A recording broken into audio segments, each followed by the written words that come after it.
Assalamualaikum students.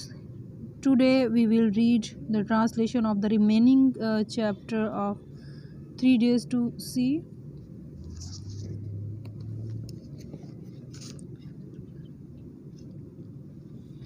I have often thought it would be a blessing if each human being were stricken blind and deaf for a few days at some times during his early adult life. میں نے اکثر سوچا ہے کہ یہ ایک نعمت ہوتی اگر ہر انسان اوائل بلوغت میں کچھ دنوں کے لیے اندھا اور بہرا ہو جاتا. ڈارکنیس وڈ میک ہم مور اپریشیٹیو آف سائٹ. تاریکی اسے بصارت کی اہمیت کا احساس دلاتی. سائلنس وڈ ٹیچ ہم دا جوائز of sound.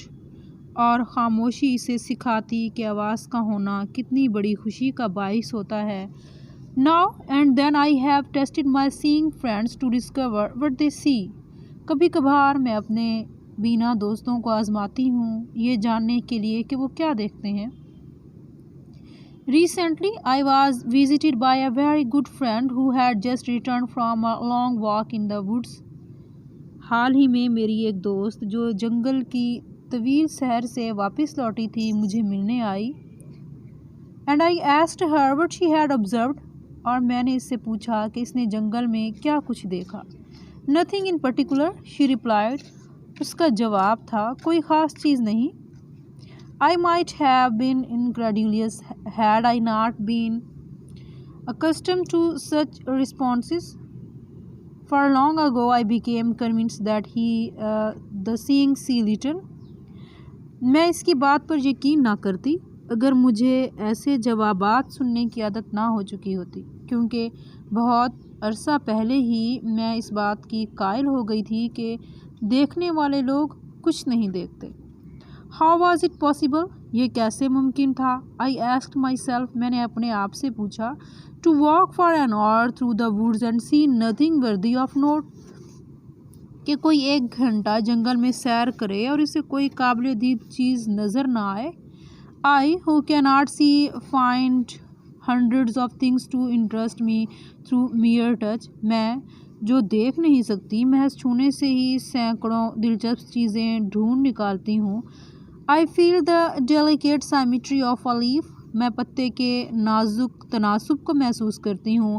I pass my hands lovingly about the smooth skin of a silver birch.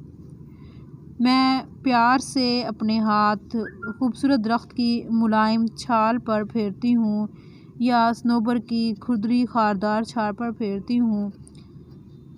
اور the rough shaggy bark of a pine. یا پھر صنوبر کی کھردری خشک چھال پر پھیرتی ہوں. In spring, موسم بہار میں I touch the branches of trees hopefully in search of a bird. میں کسی کونپل کو ملنے کی امید پر درختوں کی شاخوں کو چھوتی ہوں. The first sign of awakening nature after her winter sleep. کونپل جو کہ موسم سرما کی نیند کے بعد فطرت کے بیدار ہونے کی پہلی نشانی ہوتی ہے.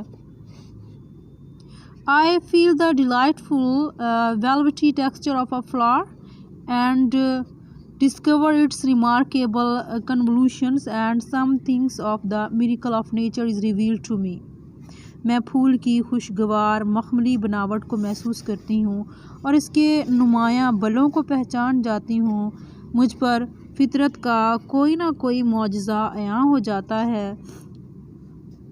If I am very fortunate, I place my hand gently on a small tree and feel the happy quiver of a bird in full song. اور کبھی کبھار اگر میری قسمت اچھی ہو تو میں اپنے ہاتھ کسی چھوٹے سے درخت پر رکھ دیتی ہوں اور پرندے کی بلند آواز سے گانے کی وجہ سے پیدا ہونے والی کپ کپاہٹ محسوس کر لیتی ہوں. I am delighted to have the cool waters of a brook rush through my open fingers. اور میں خوش ہو جاتی ہوں جب ندی کا پانی میری کھلی انگلیوں کے درمیان میں سے گزرتا ہے. To me, a lush carpet of pine needles or spongy grass is more welcome than the most luxurious Persian rug. میرے نزدیک صنوبر کے نوکیلے پتوں کا قالین یا اسپنج جیسی گھاس کسی پرآسائش ایرانی جو قالین ہے اس سے زیادہ حسین ہوتی ہے. To me, the pageant of seasons is a thrilling and unending drama, the action of which streams through my fingertips. اسی طرح مختلف موسموں کا حسین نظارہ میرے لیے ایک سنسنی خیز اور کبھی نہ ختم ہونے والا ڈرامہ ہے جس کا ہر عمل میری انگلیوں کی پوروں سے گزرتا ہے.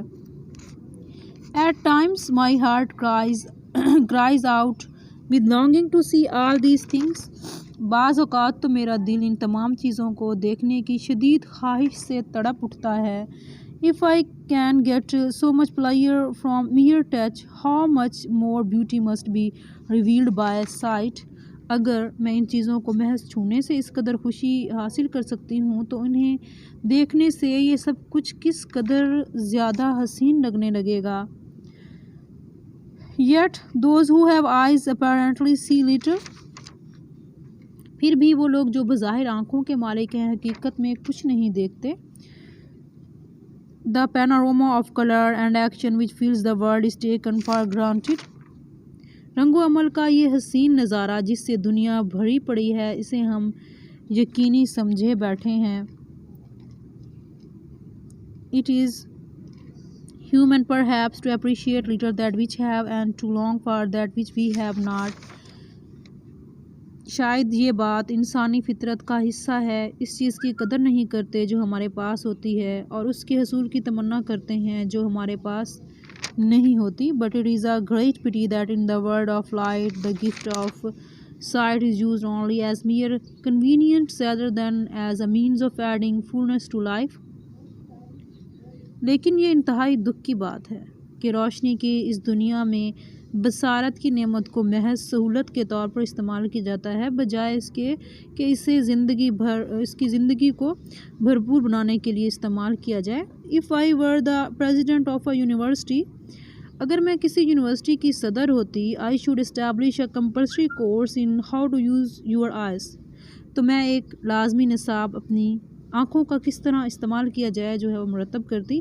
The professor would try to show his pupils how they could add joy to their lives by really saying what passes unnoticed before them. Professor اپنے شاگردوں کو یہ بتانے کی کوشش کرتا کہ وہ ان چیزوں کو جو ان کی توجہ کے بغیر ان کے سامنے سے گزر جاتی ہیں صحیح معنوں میں دیکھ کر کس طرح اپنی جو ہے زندگی میں لطف کا اضافہ کر سکتے ہیں. He would try to awake their dormant and sluggish faculties. وہ ان کی ساکت اور سست صلاحیتوں کو بیدار کرنے کی کوشش کرتا.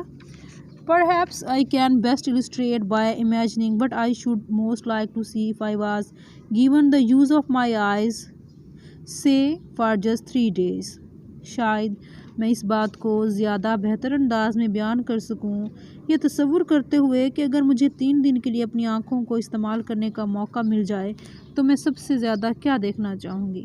And while I am imagining, suppose you to set your mind to work on the problem of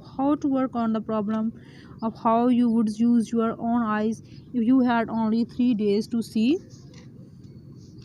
جبکہ میں ان دنوں کا تصور کر رہی ہوں تو فرض کریں کہ آپ بھی ایسا ہی کر رہے ہیں تو اس مسئلے کے بارے میں سوچنا شروع کریں گے کہ اگر آپ کے پاس دیکھنے کے صرف 3 دن بچیں تو ایسی صورت میں آپ اپنی آنکھوں کو کیسے استعمال کریں گے. If with the oncoming darkness, if the third night you knew that the sun would never rise for you again, how would you spend those 3 intervening days? اگر آپ کو یہ علم ہو کہ آنے والی تیسری رات کی تاریکی کے بعد سورج آپ کے لیے کبھی دوبارہ طلوع نہیں ہوگا تو پھر آپ وہ درمیان کے 3 قیمتی دن کیسے بسر کریں گے. What would you most want to let your gaze rest upon? وہ کون سی چیز ہوگی جسے آپ دیر تک اپنی آنکھوں میں سموئے رکھنا چاہیں گے. I naturally should want most to see the things which have become dear to me through my years of darkness. میں فطرتاً سب سے زیادہ ان چیزوں کو دیکھنا چاہوں گی جو تاریکی کے ان سالوں میں مجھے بہت بھلی لگنے لگی تھی. You too would want to let your eyes rest long on the things that have become dear to you so that you could take the memory of them with you into the night that loomed before you. آپ بھی انہی چیزوں پر دیر تک اپنی نظریں جمانا چاہیں گے جو آپ کو اچھی لگتی ہیں تاکہ آپ ان کی حسین یاد اپنے ساتھ اس خوفناک رات میں لے جا سکیں جو دور سے آپ کو دکھائی دے رہی ہیں. If by some miracle I were granted 3 seeing days to be followed by a relapse into darkness, I should divide the period into 3 parts. اگر معجزاتی طور پر مجھے دیکھنے کے لیے 3 دن مل جائیں جن کے بعد مجھے دوبارہ اندھیرے میں ہی لوٹنا ہو، تو میں اس حصے کو یوں 3 حصوں میں تقسیم کروں گی.